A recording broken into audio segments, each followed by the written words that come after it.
足並みを揃えてゆこうお互いを信じ合う5人の仲間ボルテス5に預けた命飛ぶぜ宇宙の果てまでもみんなの笑顔も近い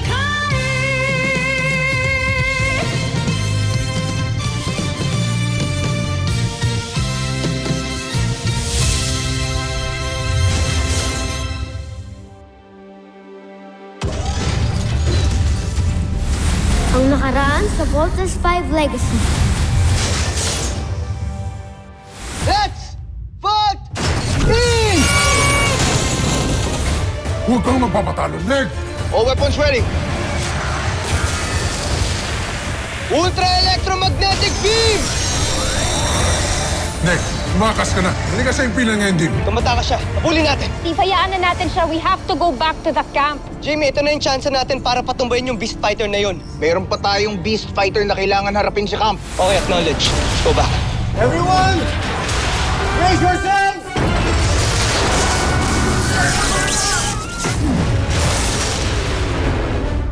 Hinding-hindi ko siya mapapatawad sa ginawa niyang pagtatangka sa buhay ninyo. Sana nga ay mahuli ng ating kawal si Judala dahil siya ang magiging susi para malaman natin ang iba pang miyembro ng Voltes. Hindi ko na talaga sa mga Beast Fighter na to.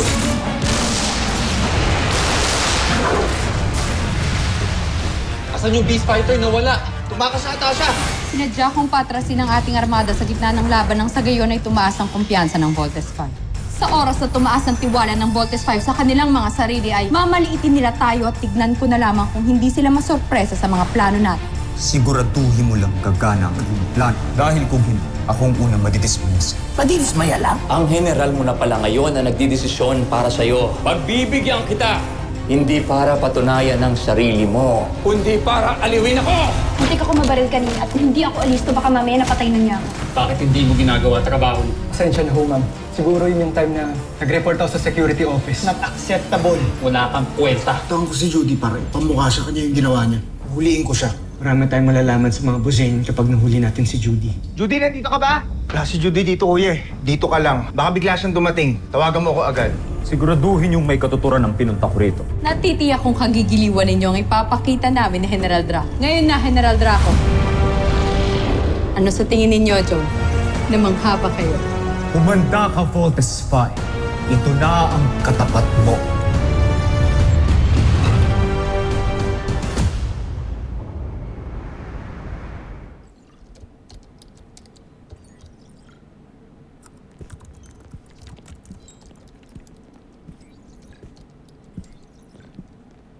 Excuse me.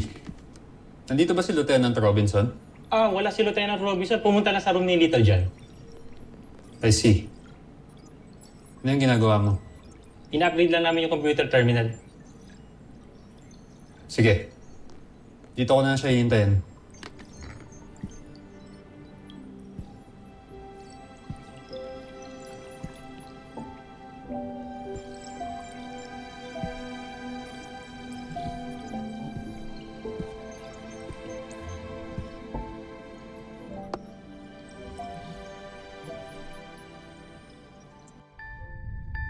Doble ang lakas na mga kalaban ni Voltes 5, mahal na prinsipe.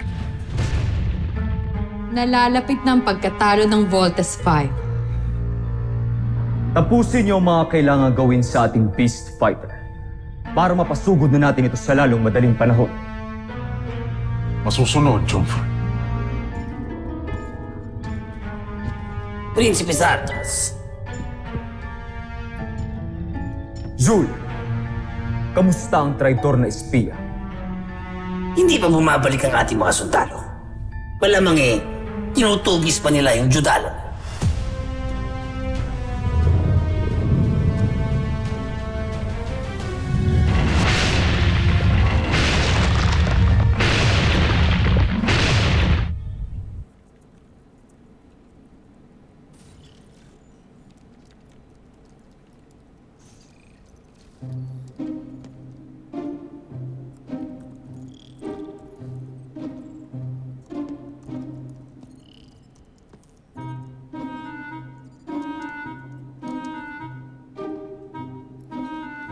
Sir, hindi mo nahihintay si Lieutenant Jamie?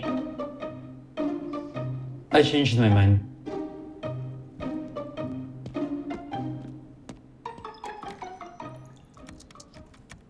Huwag kayong titigil. Hanapin niyo pa si Judala. Masusunod, Jompre.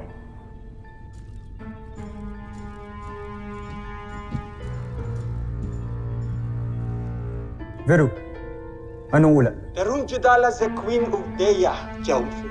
Sa tingin ko, nakatakas na siya rito sa kastilyo. Puntahan niyo siya sa kanyang tirahan. Baka doon siya nagtatago. Ipapadala ko sa iyo ang lokasyon.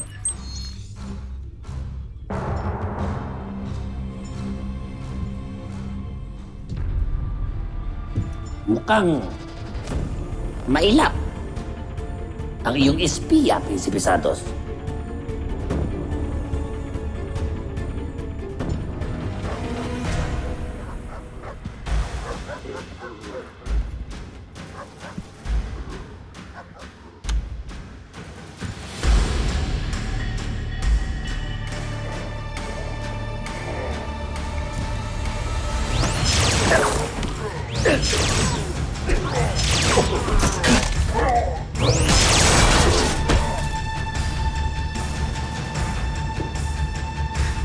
Lakas ng baril mo, ha?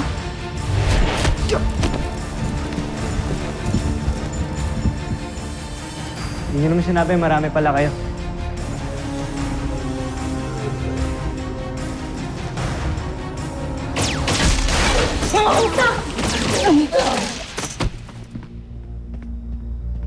Judy! Steve, hindi akong kalaban ninyo.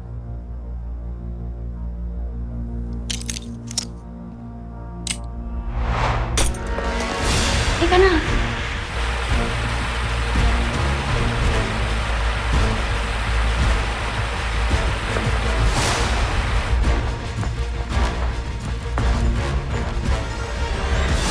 Tao ka ba nakakampi ng mga Buzanian? O Buzanian ka na mukhang tao? Steve, wala na tayong oras, okay? Mamaya ako na ipapaliwanag ang lahat. Halika na.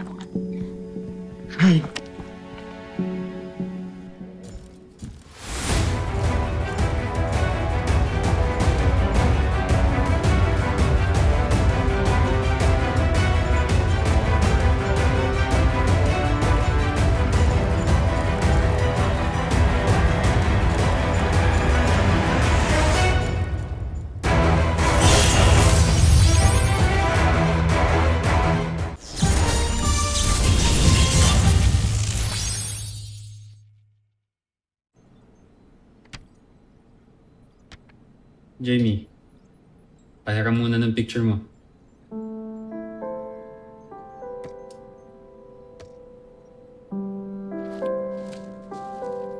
Alpha.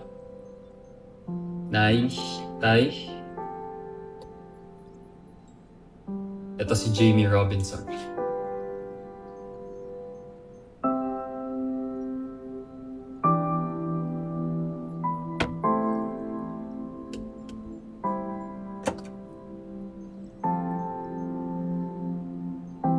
Good night, Jamie.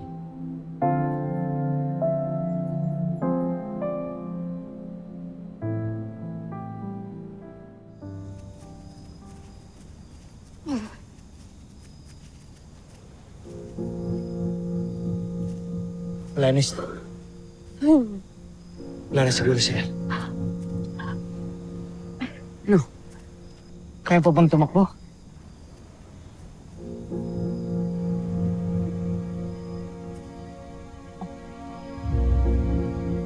Steve, kung alam mong pagsa ako sa mga kalaban ninyo, bakit mo pa ako tinutulungan? Kasi mahal ka ng kapatid ko. Alam mo, pinagkatiwalaan ka ni Big Bird, pero anong ginawa mo, Judy? Sinaktan mo siya, ginamit mo siya. Steve, wala naman akong choice eh. Palagi tayong mayroong choice, Judy. Hindi sa katulad ko. Nakikita mo, di ba? Iba ako. Wala akong sungay. Sa mundo namin, tinuturing ng mga alipin ang katulad ko. Kaya yun yung mga kawal na nakalaban natin kanina. Sila ang mga kinoconsider na normal sa Bozan. Eh ako, alipin ako na kailangang sumunod sa mga utos. Gustong-gusto ko namang umalis. Gustong-gusto kong tumakas. Pero hindi ko magawa. Kasi biyag nila yung kapatid ko, Steve. Inutusan na lang ako mag-espiya. Prinsipe Zardos. Sino si Prinsipe Zardos? Si Prinsipe Zardos, ang prinsipe ng mundo namin at ang pinuno ng Bozanian Star Empire na inutusang sumakop dito sa planeta ninyo. Steve, hindi ko sinasadyang gamitin si Bert. Pero ikaw, may mga kapatid ka. Kaya alam ko na gagawin mo yung lahat para sa kanila. Kaya ito, yung magagawa ko na lang, protektahan si Bert. Protektahan kayo. Hindi alam ni Prinsipe Zardos ang totoo tungkol sa inyo. Hindi ko sinabi sa kanya na kayo ang mga totoong piloto ng Voltes. Bakit mo kami pinotektahan? Kasi mahal ko na yung kapatid mo. Mahal ko na si Bert. Gusto kong makapag-explain. Gusto kong masabi sa kanya to lahat. Pero kung hindi ko na magagawa, ikaw na lang magparating sa kanya, please. Ng lahat ng sinabi ko. Sabihin mo sa kanya na mahal na mahal ko siya.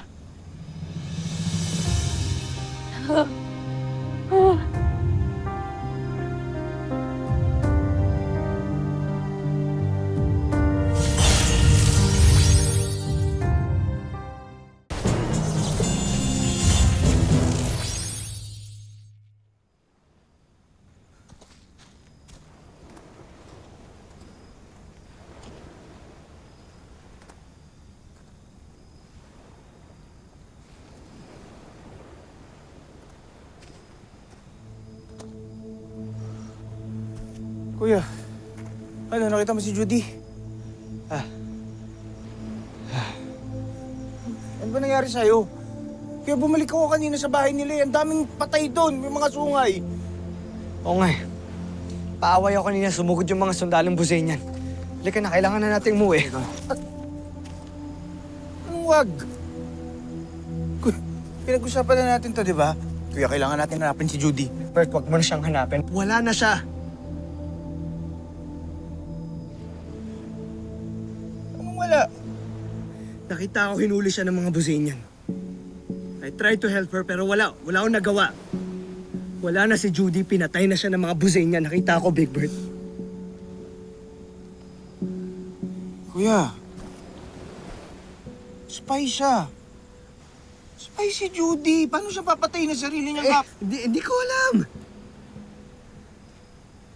Baka tapos na yung mission niya or pumalpak siya, nagalit yung... Hindi ko alam, Big Bird. Basta nakita ko, pinatay siya ng mga Bozanian. Pinatay nila si Judy. I'm sorry. Nakita kayo kanina?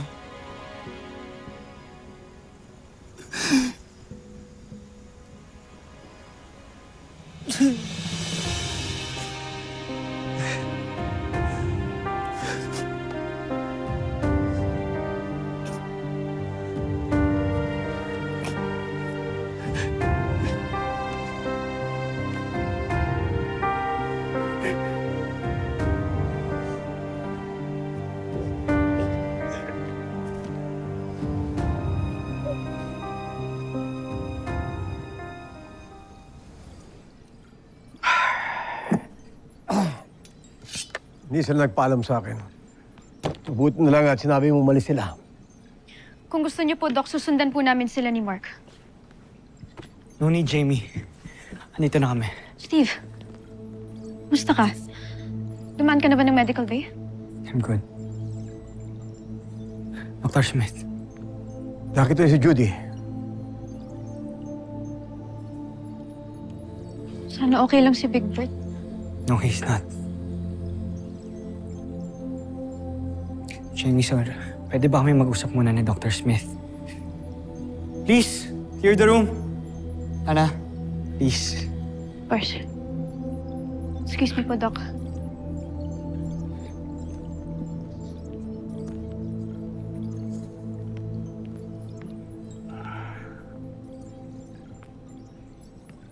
Nakita mo si Judy. Yes, Dr. Smith. Pero wala pa nun si Big Bird. She even admitted the truth na isa siyang spy ng Bosenia. But don't worry, Doctor. Tumiwalag na siya.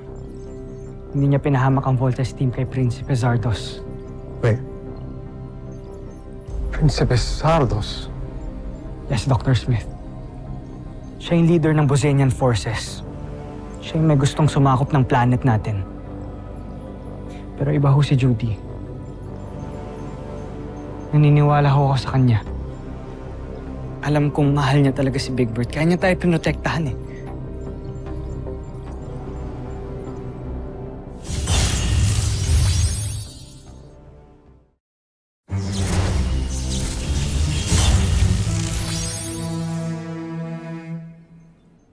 Magugulo lalo ang isip ni Big Bird niyan.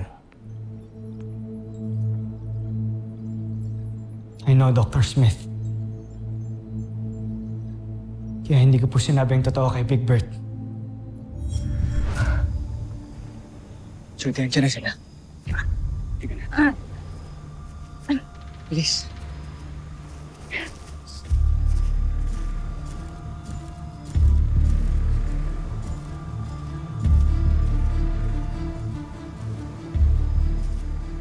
Dito lang sila. Maaaring nagtatago lang sila.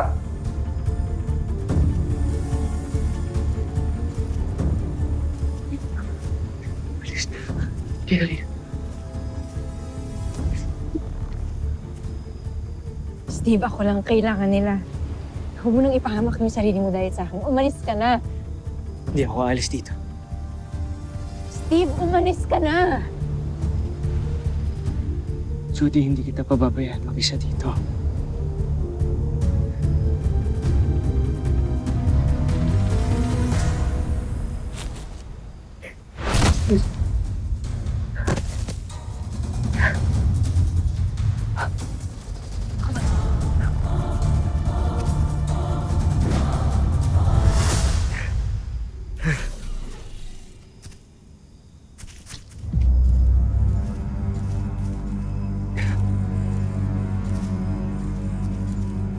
Mulit na tayo sa bagong himpilan.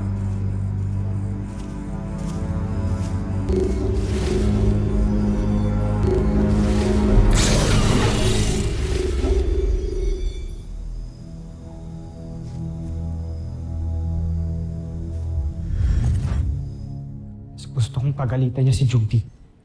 Mas gusto kong mag-focus siya sa mission natin. Mas gusto kong makalimutan niya agad si Judy. It's for the best, Dr. Smith. Not only for Big Bird, but for us. No more distractions.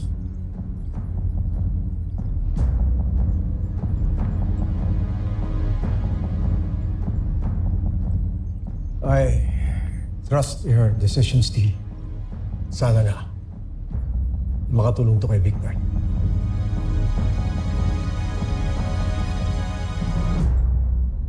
Big Bird, open up. Enter.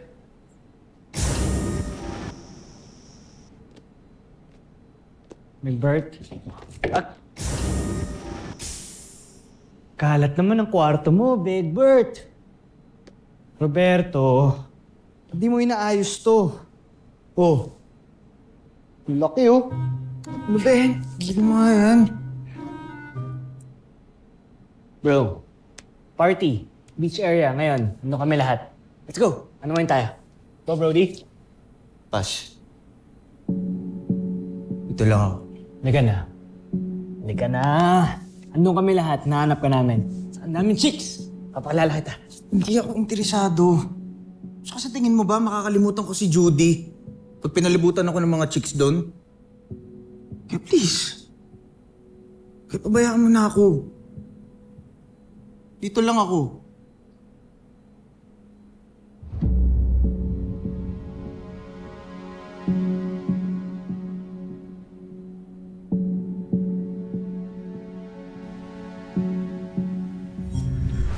Ikaw na lang magparating sa kanya, please. Ng lahat ng sinabi ko. Sabihin mo sa kanya na mahal ko siya. Bro, I'm sorry.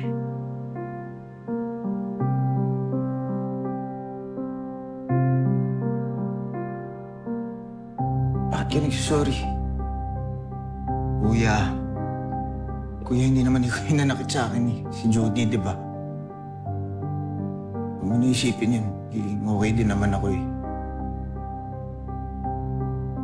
Sige na, mag-enjoy ka dun. Makakalimutan ko rin siya.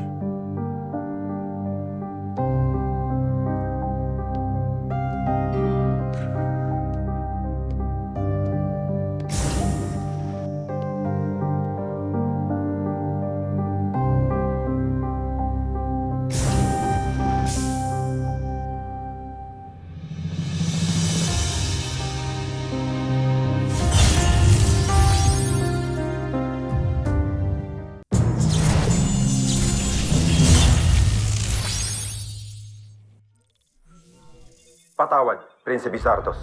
Pero hindi na namin siya makita. Malamang namatay na siya. Sayang. At hindi sa kamay ko siya namatay. Makakaalis na kayo, Vero.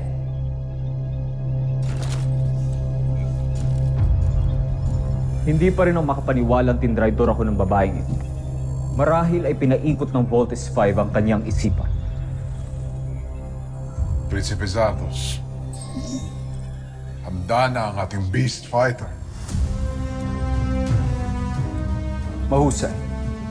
Huwag na tayo mag-aksaya ng panahon. Pasugurin ang ating Beast Fighter sa Camp Big Falcon. Prinsipe Sardos, sigurado ako na eto na ang Beast Fighter na wawasa. Sabi ko kayo.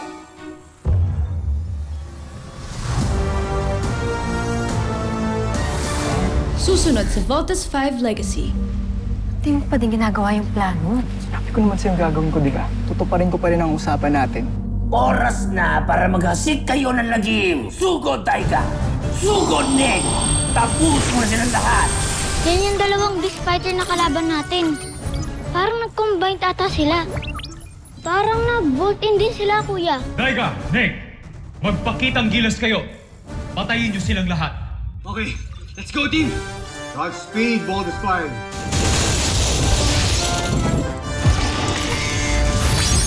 Docs, superhero landing! Pasugurin ang ating Beast Fighter!